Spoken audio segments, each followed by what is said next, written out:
The UN just released the latest climate report, and once again, the news isn't good. But we're not going to gloss over it. Let's talk about where we are, what's ahead, and how we can do better. And given what's happening across the globe, the dire nature of its findings likely won't surprise you. So, before we get into it, Southeastern Europe, North Africa, and the Western U.S. are all dealing with brutal heat waves. Roughly half of all Americans are living under heat alerts as 2 heat waves bake much of the country. The Dixie Fire now in California is one of the biggest in state history. You've got floods in Germany, parts of Turkey, China also flooding in India too. It is no longer a question. The climate is warming and humans are to blame. For the first time, the United Nations Intergovernmental Panel on Climate Change leaves no room for interpretation. Industrial activity is no longer extremely likely to be the primary cause of our warming climate. It's now indisputable. These reports are written by scientists, and the details, though backed by hard data, can get pretty in the weeds. But there is one number that comes up year after year: 1.5 degrees C, or 1.5 degrees Celsius. At the historic 2015 Paris Climate Agreement, almost every country on the planet agreed to take measures to limit warming to below 2 degrees Celsius, with the primary goal of curbing it at 1.5. But what does this mean exactly, and why is it so important? Understanding this requires a very brief history lesson, so stick with me as I explain.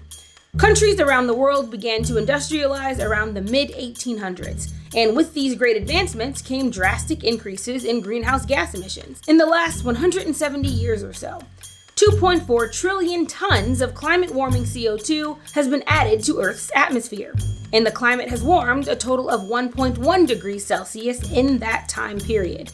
And now, even if we cut emissions dramatically, we will absolutely hit the 1.5 degree mark, and in less time than was initially predicted. So these typically rare climate events that we're already seeing will likely become more common. And there is no turning back from that at this point. I spoke with climate scientist David Kanter, and before I could get into the details, I had just one question. Is it time to panic?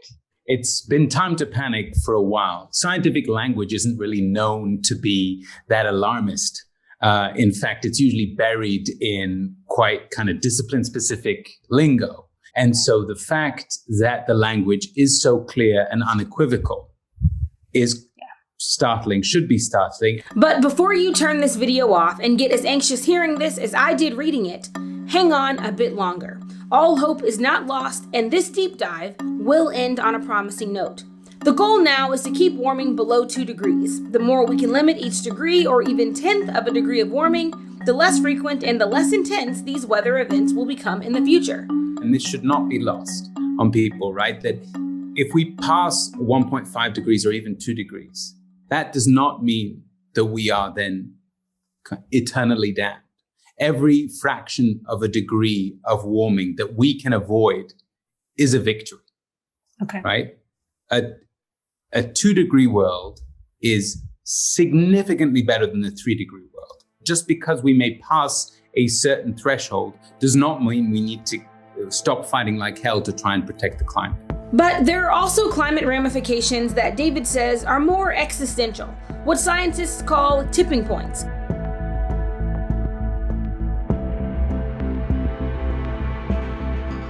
One of them is the increased instability of the Gulf Stream.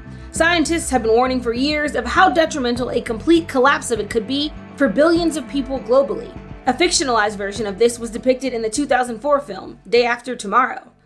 I think we've hit a critical desalinization point. The other thing is that there are certain countries, like the Maldives, where their highest altitude is literally like 1 meter above sea level. So, and that is the median projected sea level rise by the end of this century, right? So there are countries where the difference between 1.5 and 2 degrees isn't, well, instead of having a 1 in 50 year flood, I'm going to get a 1 in 25 year flood.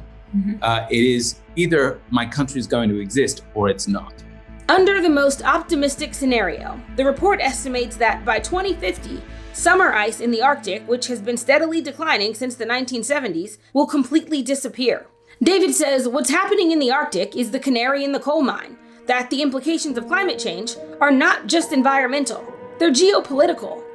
these aren't just kind of isolated events in time, but people will ultimately migrate. They won't want to stay in places that are getting too hot to live comfortably, right? Or where their houses have been completely destroyed, either in a forest fire or because of coastal erosion, right? And that within the United States alone will be difficult. But then if you're talking about immigration across national borders, in particularly tense parts of the world, this is why the Pentagon highlights climate change as a major national security threat. We're already seeing evidence of these types of climate migrations here in the US. A recent survey finds that out of Americans mostly aged 25 to 44, 49% of those who plan to move in the next year say that natural disasters are a factor in their decision. 48% are concerned about extreme temperatures, and 36% are worried about sea level rise. For a number of reasons, including lack of infrastructure and access to resources, the report notes that underprivileged groups and communities will be the ones that suffer most. But as we're already seeing across the world, no one, rich or poor, will be spared from climate impacts. The kind of most iconic visual example of this, right, is forest fires, right? And forest fires encompassing, say, Beverly Hills, as much as, poor communities in Turkey, for example, right? Mm-hmm. Though, fire doesn't care about your zip code, right? It cares about where the fuel is. So what now? David says that there is more mobilization around climate now than ever before. He points to historic steps the Biden administration is already taking, including the executive order to make half of all auto sales in the U.S. electric by 2030, and the $1.2 trillion bipartisan infrastructure bill, which allots tens of billions of dollars to protect against a number of climate-induced natural disasters. Politicians across the aisle are finally beginning to act, and they must continue to. I have a 15-month-old nephew, and David has 2 small kids of his own. I asked him what he would say to inspire hope in children who are old enough to understand what's happening to the planet. Oh, it's funny because I kind of almost feel, as you just asked the question, I feel it in the reverse way, in that they are the ones giving me hope, right? The young, the thing that has changed just in the past couple of years is the voice of the generation coming through now, the kind of 12, 13 to 20-year-olds, right, that are not taking it anymore and are speaking truth to power. The only disadvantage is that we need to get them into office more quickly, right? We need to lower the age of running for Congress to 13. So this younger generation is the one that's giving me hope. I hope that we essentially give these younger generations enough wiggle room to avoid some of the worst case scenarios.